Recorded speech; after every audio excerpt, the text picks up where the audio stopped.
Γεια σας φίλοι μου, είμαστε πάλι εδώ στο κανάλι μου Cooking with Helen, γιατί σήμερα η κόρη μου η Τζέννη έχει γενέθλια, κλείνει τα 6 χρόνια. Της έφτιαξα ένα πάρτι γενεθλίων και φυσικά ένα μπουφέ το οποίο θα σας δείξω για να πάρετε ιδέες για μπουφέ, για παιδικό μπουφέ. Λοιπόν, θα ξεκινήσουμε από εδώ, popcorn.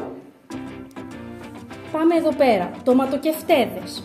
Έχω βάλει και σάλτσες, κολοκυθοκεφτέδες, μια σαλάτα iceberg, πατατολιχουδιές με πατάτες μόνο, σφολιατίνια με μερέντα, τα οποία θα τα δείξουμε κιόλας, στη συνέχεια θα κάνουμε και άλλες συνταγές, σφολιατίνια με τυρί, cheeseburger, κοτομπουκές, κρουασάν βουτύρου με γαλοπούλα, διάφορες κροκέτες με τυρί και κασέρι, onion rings, γλυκόξινη σάλτσα, μουσταρδομαγιονέζα και φυσικά η τούρτα. Από ό,τι καταλάβατε το θέμα είναι μονόκερος.